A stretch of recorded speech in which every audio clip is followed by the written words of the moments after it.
You can create wealth without using any of your own money. I know that probably sounds too good to be true, but I'm from the middle class, born in Missouri, and I've been able to buy almost $50 million worth of real estate without using any of my own money. So I know that it works, and it's actually surprisingly simple. In this video, I'm gonna break down the 3 steps that you can take and you can start tomorrow to get on the path to financial freedom and wealth without using any of your own money. I have proven that it works, and I have over 1,500 students that are on the same path. So this works. I'm gonna teach it to you for free now. So here are the 3 steps, and then I'm gonna break each down individually and tie it all together at the end. Understand debt. Debt scares most people. I'm gonna help you understand it in this video so you're comfortable with it, so then you use it, and then it creates wealth for you like it does most people that create wealth. Step 2 is buying assets. Now there are a few different assets you can buy. I'm gonna walk you through, but buying the asset will eventually create the wealth. Sorry about my writing, but step 3 is going to be let time do its thing. I'm going to explain what happens in the short term and long term with when you do step 1 and 2. You just need a little bit of time to create that wealth, but it's going to happen on its own. All right, we're getting ready to get into step 1. Before we do, I would simply ask you to please like this video and share this with someone if you feel like you got any value. We're getting back on this YouTube train right now, and I'd really appreciate your help getting the message out. I'm just trying to help you. So step 1 is understanding and getting comfortable with debt.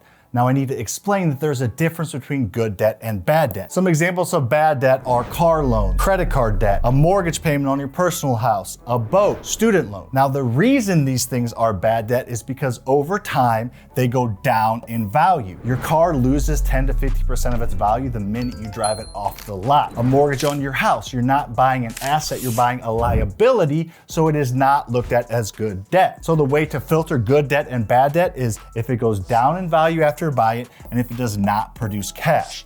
None of those things produce cash, and they all go down in value over time. Now, conversely, good debt that's gonna build wealth for you is doing the exact opposite. So some examples of some good debt are borrowing money to buy a single family rental property, or borrowing money to buy an apartment complex or self-storage facility, or even a business. Now, good is the opposite of bad. So bad debt is buying something that goes down in value. Good debt is buying something that goes up in value. Obviously, assuming that you manage that asset, that business, that apartment complex, that single family rental. Assuming you manage it properly, it will go up in value. Then also, it will produce cash. However, if you do this right, you can use your good debt to pay for your bad debt. That's a little bit of pro tip there. If you want to buy a boat, buy enough assets that produce enough cash flow to pay for that boat. My wife has a very nice car, a Lincoln Navigator. It costs around $115,000. I could have wrote a $115,000 check for that and not had any debt, but I got a loan at 4.5% at the time, and I'd rather use that $115,000 somewhere else and borrow money at basically the current rate of inflation. So bad debt's okay, just know that it's not gonna create wealth for you. I'm not creating wealth with my wife's vehicle. Step 2 is buying assets. Now I'm not gonna go into a ton of detail on how to buy the assets in this video. Trust me, I have thousands of hours about that here on social media and my YouTube channel and on my podcast, but let's again get the foundational concepts understood. You need to have equity in assets to create wealth and financial freedom. So let's work on acquiring those assets. So let's talk about some assets that you can use other people's money to buy. And then I'm gonna even give you some pro tips and give you some directions to go in of other people's money to actually use. The biggest assets to buy that will create wealth for you, like I mentioned earlier, are businesses and real estate. Now, I'm not gonna get into a ton of business stuff here just because that's not my expertise. I'm not gonna pretend that I'm an expert at something that I'm not. I own several businesses and I've acquired a few, but the easiest and quickest way for you to start acquiring assets is for you to lean into real estate. Now, a lot of people wanna start out with a 10-unit apartment complex or a 32-unit apartment complex because those are sexy, those are cool, they add big numbers, and there's a lot of advantages to owning apartment complexes. However, assuming that you're a newer real estate investor, meaning you've done 5 deals or less, you're probably going to want to start out with single family rental properties. They're easier to purchase, they're easier to fund, they're easy to understand, and they're much easier to sell if you get in a tight pinch or you need cash now. Buying apartment complexes is cool. I own several of them. However, when I want to sell an apartment complex, it's going to take months and months and months because there's not that many people out there that want to buy a 32-unit apartment complex, for example. But there are endless, literally, people out there that want to buy a 3-bed, 2-bath, single-family house. So now let's talk about the main sources that you can go to buy these real estate assets, and then let's talk about the funding, and then we're gonna move on to step 3, my favorite part. Wholesalers are people that go out and find distressed properties for you. Their job is to go out and find a deal and get it under contract with enough meat on the bone to sell it to a real estate investor that has the funding we're going to talk about in the next step. So find the people that find the deals. If you want to find wholesalers, what you do is you go to your local meetups, you join your local real estate investing Facebook groups, you Google local real estate investing wholesalers near me, and you look at those bandit signs on the side of the road that say we buy houses. Those are 4 great sources to find wholesalers who find the distressed properties for you. The second place is real estate agents. There are millions of real estate agents out there in the country. Most of them don't understand investing, but a lot of them do. The ones that understand investing will bring you a handful of really, really good, high quality deals every single year. It's gonna take you a while to get to know them, but once you do, they're going to bring you their pocket listings that they're gonna have trouble selling that need a ton of work. They're going to talk you up to the home seller so that you walk in the property with instant credibility. We buy close to 100 houses a year from wholesalers and real estate agents without spending $1 in marketing. Now let's quickly talk about the 3 main funding sources that you're going to need to use to buy these assets, and then we're getting into step 3. I'm gonna show you how quickly you can create wealth through real estate. So the 3 main funding sources you're gonna wanna look at are private money lenders. These are individuals out in the world that lend money to real estate investors. You know them through a relationship you have or through a connection of a connection. These are normal, everyday W-2 corporate employees that are looking to diversify. So this could be something like an insurance agent or an architect or an engineer or a police officer or a teacher or a real estate agent. The reason I name those random jobs is because those are the jobs of the private lenders that I have in my pool. They're not people with a ton of extra money. They're people that just have access to funds via a line of credit on their house or some type of investment fund they have that are willing to give you a portion of it to diversify their investment portfolio.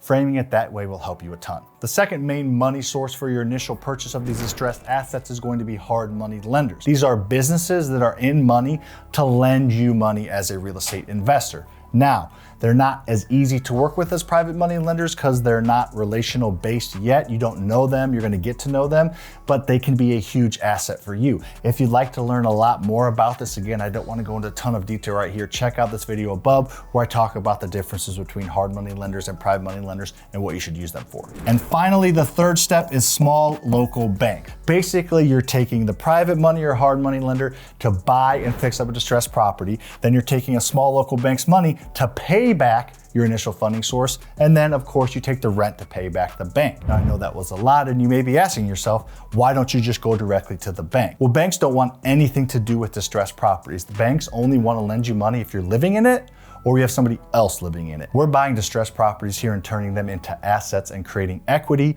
You need another funding source, which it can be your own cash. I was just assuming you don't have $300,000-400,000 grand cash sitting around. You can use your own cash, but that's pretty rare. So you're gonna have to use somebody else's to make the asset bankable and then use the bank to pay them back and the rent to pay back the bank. And step 3, my favorite step, is let time do its thing. This is what I call the passive wealth trifecta.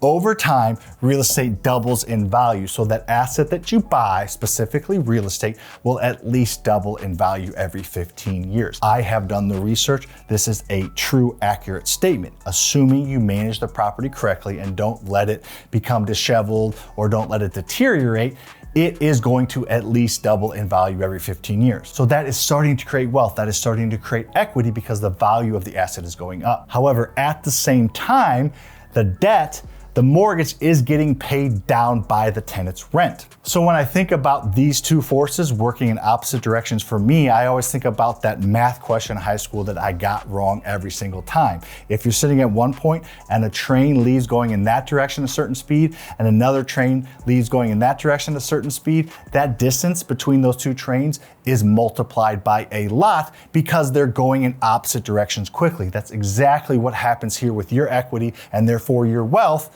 Value goes up, debt gets paid down, the difference is your wealth. Now, the beautiful thing about real estate and the third part of the passive wealth trifecta is you get tax-free cash flow if you do this the right way. The property will spit out a little bit of cash flow, not a ton. We're leveraging other people's money to create wealth. So we're not gonna be able to get it all. We're not gonna get huge cash flow, huge appreciation, huge debt pay down. You don't get it all. The kind of thing that you sacrifice a little bit with this method is cash flow. You'll still get a little bit. It should be tax-free if you use depreciation the right way, but the wealth is getting created and the cash flow is something that's just kind of added on. I know that was a lot. I have a ton of resources on here on YouTube and my podcast, The Faster Freedom Show, that can help you out. I just wanted to reintroduce myself to YouTube here and give as much valuable information as I can to get your wheels spinning a little bit, to get you start to think differently about freedom.